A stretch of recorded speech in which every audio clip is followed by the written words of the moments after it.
Thank you, Mr. Davidson. Chair now recognizes Representative Amo. Thank you, Mr. Chairman.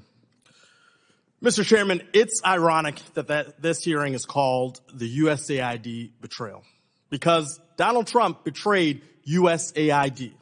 He betrayed the agency's mission and its employees. He betrayed the American workers and the businesses supported by USAID contracts. And he betrayed the literal starving children who rely on food from USAID to stave off hunger. I'd like to highlight a few of the groups that Republicans are leaving out in the cold with this freeze. Let's start with the USAID employees. Americans around the world, they feel abandoned by our government, saying, quote, "We have lost contact with Washington. We are on our own."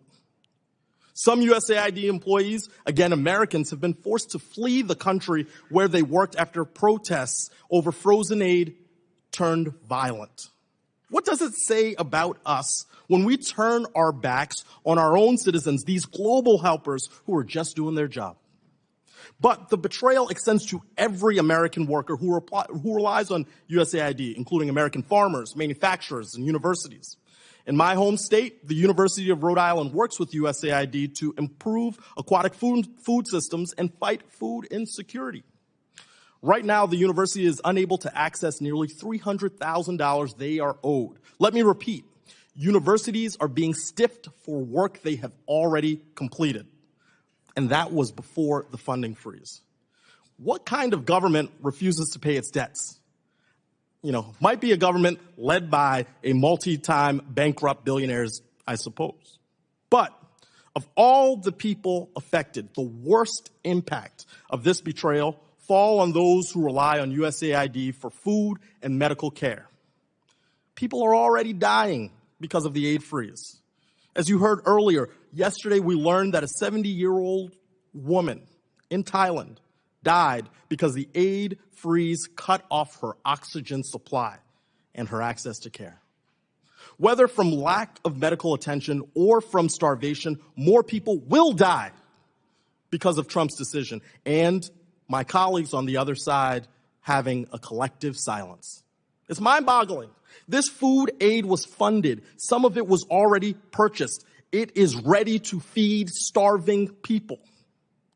As this Inspector General report finds, right here, before they were fired, USAID stop work orders jeopardized nearly $500 million in food assistance, leaving 500,000 metric tons of American-grown food at risk of spoiling. Look, if DOGE wants to eliminate waste, it can start with the life-saving food that is literally rotting in our ports because of Trump's betrayal. This administration has failed us. It has compromised our national security. We beat our chests about national security. This is hurting it.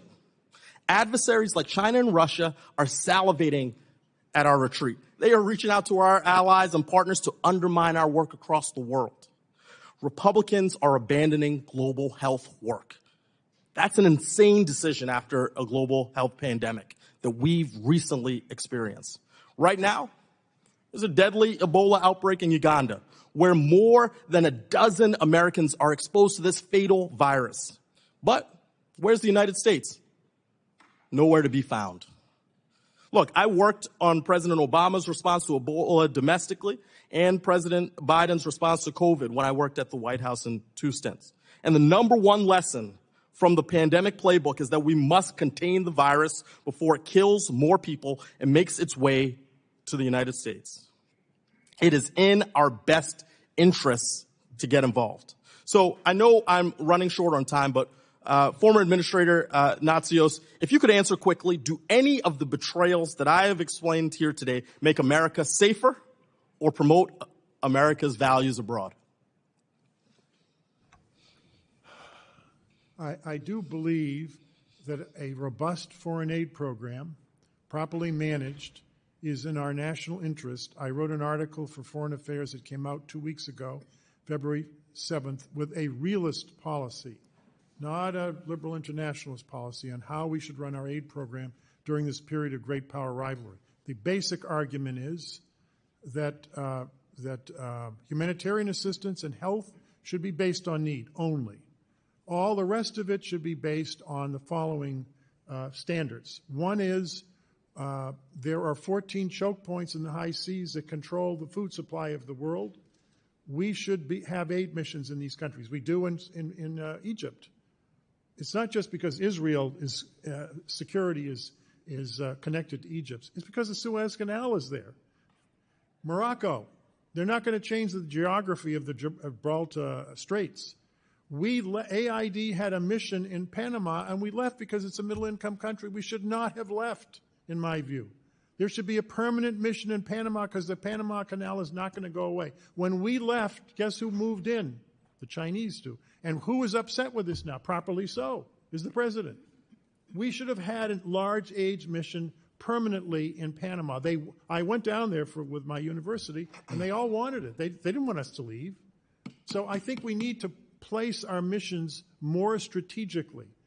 The area around Russia and China are under severe stress. All of the Central Asian countries want a larger aid mission. You know, the Kazakhstan, we were going to move out, and the president said, we'll pay for half of it.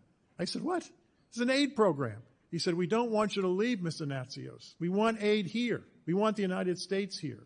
And we value what you're doing, so we will pay from our gas revenues half of the cost of the aid program. Thank the gentleman for his response. Gentleman's time. Chairman, I ask unanimous consent to enter in the article from which I cited. So ordered. Gentlemen may want to find a time to apologize on Twitter or somewhere else to the administration, or thank the administration, as $6+ million is one example, has gone to the WFP, the World Food Program. $250,000 in one line item for Ebola response, another $1.5 million for Ebola response, another $250,000 for Ebola response. The list goes on and on. Those are programs that have moved forward, and it goes exactly to your point of being more strategic, not doing the absurd, crazy BS that has been done in the past. It all comes to an end, and can't wait to have the people come here and literally stand before us and